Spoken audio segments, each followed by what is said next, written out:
کس کا رونا رو، اپنی ان ماں بہنوں کا جن کے دوپٹے کھینچے گئے، ان بچوں کا جو آپ کی اناؤں کے تسکین کے لیے لحد میں اتارے گئے، یا اپنے ان بھائیوں کا، پاکستان کے ان مردوں کا، یا تو وہ جیل میں ہے اور یا در بدر ہے۔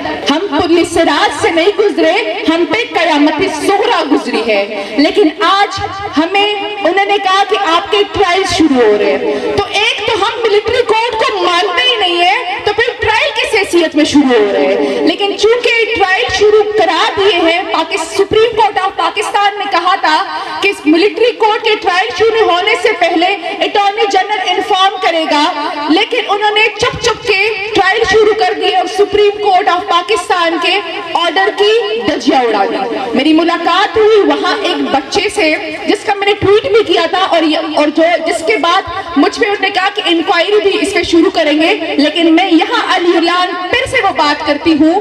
وہ 17 سال کا بچہ تھا، اس نے مجھے کہا کہ وہ مردان کالج کے فرسٹ ایئر کا بچہ ہے۔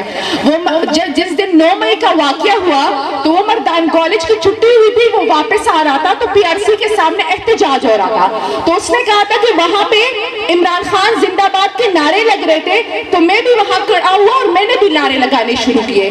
تو جب ہم سب نعرے لگا رہے تھے، کچھ لوگ انہوں نے توڑ پھوڑ بھی کی، کیونکہ میں اس کی بات نہیں کری کہ نہیں ہوئی، لیکن اس نے کہا کہ وہاں پہ ایک پی آر سی کے اوپر دیوار پہ ایک سفید کپڑوں میں ملبوس ایک آدمی تھا، اس کے ہاتھ میں فون تھا اور وہ اپنے فون سے ہمیں اشارے کر رہا تھا کہ اندر آؤ اندر آؤ۔ تو کہتا ہے کہ نیچے سے ہم نے اسے بھی مارنا شروع کر دیا۔ اس بچے کا کچھ بھی نہیں آیا ہے ویڈیو میں، اس بچے کا صرف یہ آیا ہے ویڈیو میں کہ وہ نیچے سے پتھر باہر سے پی آر سی کے باہر سے پتھر اٹھا کے مار رہا ہے، اور اس کو اس جرم کی پاداش میں ملٹری کورٹ ہینڈ اوور کر دیا گیا ہے۔ اس کے بچے کی ماں کو 2 مرتبہ ہارٹ اٹیک ہوا ہے، اس بچے کے فرسٹ ایئر کے ایگزامز میں سو گئے ہیں، اور آج وہ ملٹری کورٹ میں اس کا ٹرائل شروع کر دیا گیا ہے۔ آزو کے استاذ قاضی محمد انور صاحب، جو مجھے بیٹی بھی کہتے ہیں، معظم بٹ صاحب، علی زمان صاحب، مردان کے ندیم شاہ صاحب، اظہر رحیم صاحب، مردان بار ایسوسی ایشن، تقبے بار ایسوسی ایشن، لاہور بار ایسوسی ایشن، میرے سینئر، میرے ہم عمر اور جونیئر اور میری خواتین وکلا، السلام علیکم۔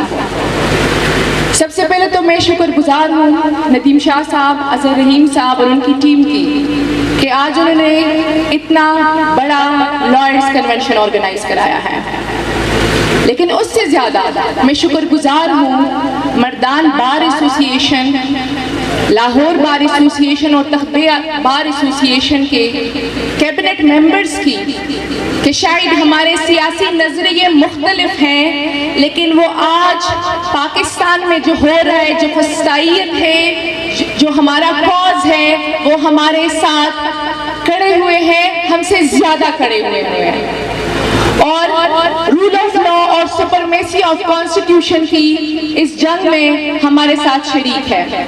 رول آف لا اور سپرمیسی آف کانسٹیٹیوشن پہ تو قاری صاحب بھی بات کریں گے، لیکن مجھے سمجھ نہیں آ رہی کہ میں یہاں پہ اپنی شروعات کس ظلم سے کروں۔ پاکستان میں پچھلے 1 سال اور اس کے بعد 9 مئی سے جو فسطائیت، جو ظلم شروع ہے، مجھے نہیں سمجھ آ رہی کہ میں کس سے اپنی شروعات کروں۔ پہلے تو ہمارے ملک کی بقا پہ حملہ ہوا اور ریجیم چینج ہوا۔ ہمیں کہا گیا تھا کہ ایک ڈرامہ ہے، سائفر تو آیا ہی نہیں تھا، اور آج اسی سائفر کی گمشدگی پہ پاکستان کے ایکس پرائم منسٹر پہ مقدمہ درج ہے اور وہ اڈیالہ جیل میں ہے۔ اس کے بعد ظلم الفسطائیت کے ریکارڈ توڑے گئے۔ 9 مئی کے بعد تو مجھے سمجھ نہیں آ رہی کہ میں کس کا رونا رو، اپنی ان ماں بہنوں کا جن کے دوپٹے کھینچے گئے، ان بچوں کا جو آپ کی اناؤں کے تسکین کے لیے لحد میں اتارے گئے، یا اپنے ان بھائیوں کا، پاکستان کے ان مردوں کا، یا تو وہ جیل میں ہے اور یا در بدر ہے۔ پاکستان میں چادر اور 4 دیواری کا تقدس پامال کیا گیا، ہمارے پختونوں کے روایات اور اقتدار کو توڑا گیا، اور وہ کیوں توڑا گیا؟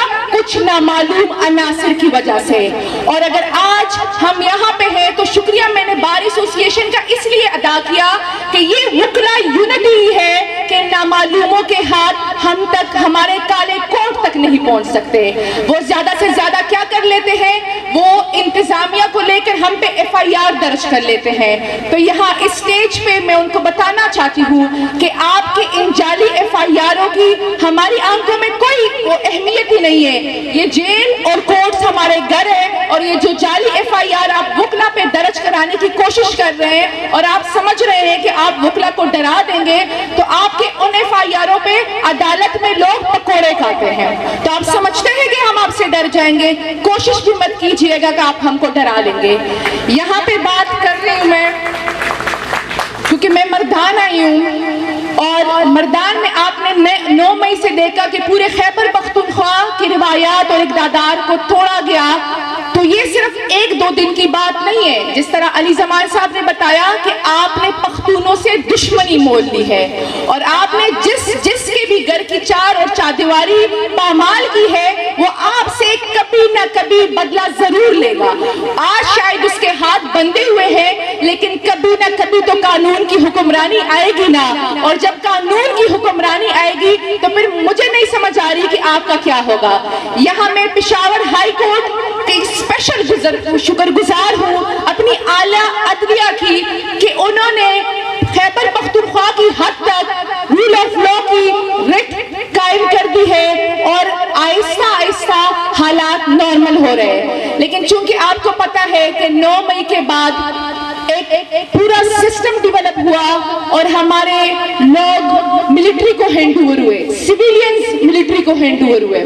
یہاں پہ میں صرف اس کی بات کرنا چاہتی ہوں. مردان کے 7 لوگ ملٹری کو ہینڈ اوور ہوئے تھے، اور میں خود شاہ فیصل عثمان خیل صاحب اور ریاض پنڈا خیل صاحب سمیت ان کو ملنے ملٹری کورٹ گئی تھی. میری ان 7 میں سے 6 لوگوں سے ملاقات ہوئی. مجھے وہاں پہ ایک بندے نے بتایا کہ مردان کے 3 پولیس آفیشلز نے جنہوں نے نام بتائے تھے کہ ایک DSP صاحب، ایک SHO صاحب اور ایک کوئی ASI صاحب تھے. انہوں نے صدر کینٹ کا تانا ہے آپ کا، انہوں نے کہا کہ انہوں نے اتنا مارا ہے ہمیں، اتنا تشدد کیا ہے کہ اس بندے کے کان کے پردے جو ہے نا انہوں نے ریپچر کر دیے تھے. اتنا مارا تھا کہ ان کے جو وہ مجھے بتا نہیں سکتے تھے کہ ان کے جسم پہ کہاں کہاں زخم ہے، اتنے بری طریقے سے. اور ان سے کہہ رہے تھے کہ آپ ہمیں زبردستی کا بیان ریکارڈ کریں. ایک اور بندے نے مجھے بتایا کہ مجھ سے فون لیا تھا، میرے فون میں میری بیوی کی تصویریں تھی، مجھے اس تصویروں پہ بلیک میل کیا تھا. مردان پولیس نے بلیک میل کیا تھا. مجھے ایک اور بندے نے بتایا کہ ہمارے ساتھ جو ہوا ہے ہم آپ کو بتا نہیں سکتے، اور اس کے بعد ہم سے بیانات لے کے ملٹری کورٹ ہینڈ اوور کیا گیا. میں نے ان سے پوچھا کہ آپ کے یہاں پہ کیا حالات ہیں؟ انہوں نے کہا کہ پہلے تو ہمارے ساتھ یہاں بھی بہت برا ہوا ہے، ہم پولیس سراج سے نہیں گزرے، ہم پہ قیامت صغریٰ گزری ہے، لیکن آج ہمیں انہوں نے کہا کہ آپ کے ٹرائل شروع ہو رہے ہیں. تو ایک تو ہم ملٹری کورٹ کو مانتے ہی نہیں ہے، تو پھر ٹرائل کس حیثیت میں شروع ہو رہے ہیں؟ لیکن چونکہ ٹرائل شروع کرا دیے ہیں، سپریم کورٹ آف پاکستان نے کہا تھا کہ ملٹری کورٹ کے ٹرائل شروع ہونے سے پہلے اٹارنی جنرل انفارم کرے گا، لیکن انہوں نے چپ چپ کے ٹرائل شروع کر دیے اور سپریم کورٹ آف پاکستان کے آرڈر کی دھجیاں اڑا دی. میری ملاقات ہوئی وہاں ایک بچے سے جس کا میں نے ٹویٹ بھی کیا تھا، اور جس کے بعد مجھ پہ انہوں نے کہا کہ انکوائری بھی اس پہ شروع کریں گے. لیکن میں یہاں علی اعلان پھر سے وہ بات کرتی ہوں، وہ 17 سال کا بچہ تھا. اس نے مجھے کہا کہ وہ مردان کالج کے فرسٹ ایئر کا بچہ ہے. وہ جس دن 9 مئی کا واقعہ ہوا تو وہ مردان کالج کی چھٹی ہوئی تھی، وہ واپس آ رہا تھا تو PRC کے سامنے احتجاج ہو رہا تھا. تو اس نے کہا تھا کہ وہاں پہ عمران خان زندہ باد کے نعرے لگ رہے تھے، تو میں بھی وہاں کھڑا ہوا اور میں نے بھی نعرے لگانے شروع کیے. تو جب ہم سب نعرے لگا رہے تھے، کچھ لوگ انہوں نے توڑ پھوڑ بھی کی، کیونکہ میں اس کی بات نہیں کری کہ نہیں ہوئی، لیکن اس نے کہا کہ وہاں پہ ایک PRC کے اوپر دیوار پہ ایک سفید کپڑوں میں ملبوس ایک آدمی تھا، اس کے ہاتھ میں فون تھا اور وہ اپنے فون سے ہمیں اشارے کر رہا تھا کہ اندر آؤ اندر آؤ. تو کہتے ہیں کہ نیچے سے ہم نے اسے بھی مارنا شروع کر دیا. اس بچے کا کچھ بھی نہیں آیا ہے ویڈیو میں, اس بچے کا صرف یہ آیا ہے ویڈیو میں کہ وہ نیچے سے پتھر باہر سے PRC کے باہر سے پتھر اٹھا کے مار رہا ہے, اور اس کو اس جرم کی پاداش میں ملٹری کورٹ ہینڈ اوور کر دیا گیا ہے. اس کے بچے کی ماں کو 2 مرتبہ ہارٹ اٹیک ہوا ہے, اس بچے کے فرسٹ ایئر کے ایگزامز میں سو گئے ہیں, اور آج وہ ملٹری کورٹ میں اس کا ٹرائل شروع کر دیا گیا ہے. اس میں 2 گواہوں کا کراس بھی کرا دیا گیا ہے. میں پوچھنا چاہ رہی ہوں, یہ اس ملک کے بچے ہیں, یہ اس ملک کا مستقبل ہے, آپ اپنی اناؤں کی تسکین کے لیے ملک کے مستقبل کو کیوں داؤ پہ لگا رہے ہیں؟ یہ کوئی دہشت گرد ہے, ان کی جو مینٹل لیول ہے وہ دہشت گردوں کی طرح نہیں ہے, تو آپ ان کو اس لیول پہ کیوں ٹرائل کر رہے ہیں؟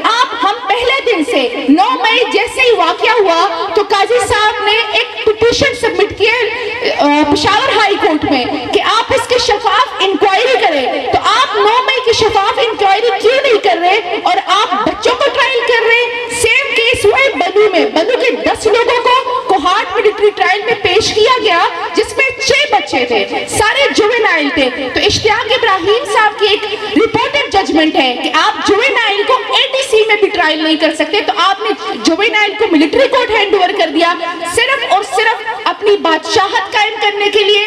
میں یہاں پہ آخری بات یہی کروں گی کہ یہ شاید اس سے پہلی والی نسلیں تھی جو آپ کے آگے جھکی تھی اور جنہوں نے آپ کی بات مانی تھی.